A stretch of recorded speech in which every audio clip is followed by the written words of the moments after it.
Football ইতিহাসে গোলকিপারদের সাধারণত কাজ কি? গোল লাইন পাহারা দেওয়া এবং বল ঠেকানো, তাই তো? কিন্তু যদি এমন কোনো গোলকিপারের কথা বলি যিনি গোলপোস্ট ছেড়ে মাঝ মাঠে চলে আসতেন ড্রিবলিং করতে, প্রতিপক্ষের স্ট্রাইকদের নাচিয়ে গোল করতেন নিজেই, আর মাঠের বাইরে তার সম্পর্ক ছিল ইতিহাসের অন্যতম কুখ্যাত ড্রাগ লর্ড পাবলো এসকোবারের সাথে।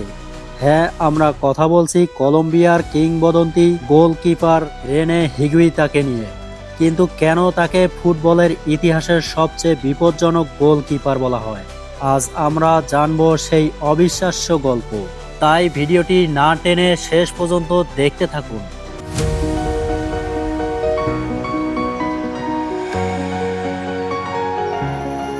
রেনে হিগুইতাকে বিশ্ব ফুটবল চিনত এলকো বা পাগলাটে নামে। সাধারণত গোলকিপাররা ডি বক্সের বাইরে বের হতে ভয় পান, আর হিগুইতা পেনাল্টি বক্স ছেড়ে মাঝ মাঠ পর্যন্ত ডিফেন্ডারের মতো বল ড্রিবল করে নিয়ে যেতেন। তিনি শুধু গোল ঠেকাতেন না, ফ্রি কিক এবং পেনাল্টি থেকে নিজের ক্যারিয়ারে করেছেন 41টিরও বেশি গোল। তবে সবচেয়ে মজার ব্যাপার হলো কি তা জানেন? ফিফাকে ফুটবলের নিয়ম বদলাতে বাধ্য করেছিলেন এই হিগুইতাই। 1992 সালের আগে ডিফেন্ডাররা গোলকিপারকে পায়ে পাস দিলে গোলকিপাররা তা হাত দিয়ে ধরতে পারতেন। হিগুইতা এই নিয়মের সুযোগ নিয়ে বল হাত দিয়ে ধরে প্রচুর সময় নষ্ট করতেন। 1990 বিশ্বকাপে তার এই পাগলাটে স্টাইলের পর ফিফা বাধ্য হয়ে ফুটবলের অন্যতম বড় নিয়ম ব্যাক পাস রুল চালু করে।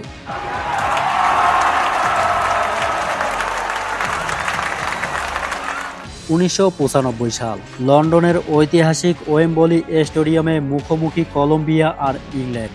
ম্যাচের এক পর্যায়ে ইংল্যান্ডের জেমি রেডন্যাপ কলম্বিয়ার গোলপোস্ট লক্ষ্য করে একটি শট নেন।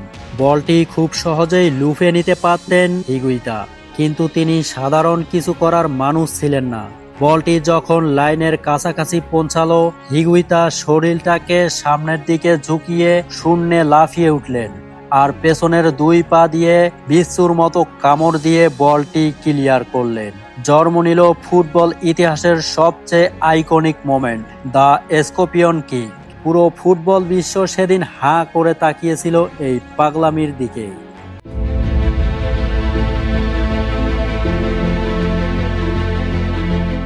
কিন্তু এই স্করপিয়ন কিং এর মাঠের বাইরের জীবন ছিল আরো বেশি বিপজ্জনক। 90-এর দশকে কলম্বিয়া কাঁপছিল ড্রাগ লর্ড পাবলো এসকোবারের আতঙ্কে, আর এই এসকোবারের সাথেই ছিল হিগুইতার গভীর বন্ধুত্ব। তিনি নিয়মিত এসকোবারের বিলাসবহুল জেলখানা লা ক্যাথেড্রালে তার সাথে দেখা করতে যেতেন। 1993 সালে এসকোবারের এক প্রতিদ্বন্দ্বী দল তার এক সহযোগী মেয়েকে অপহরণ করে। হিগুইতা সেই অপহরণের মধ্যস্থতা করেন এবং মেয়েটিকে উদ্ধার করতে সাহায্য করেন। কিন্তু আইন অনুযায়ী কলম্বিয়ার অপহরণের মধ্যস্থতা করে টাকা লেনদেন করা ছিল দণ্ডনীয় অপরাধ। এর ফলে গ্রেপ্তার হন হিগুইতা। তাকে দীর্ঘ 7 মাস জেল খাটতে হয়। এই জেলে যাওয়ার কারণেই তিনি 1994 সালের বিশ্বকাপে খেলতে পারেননি।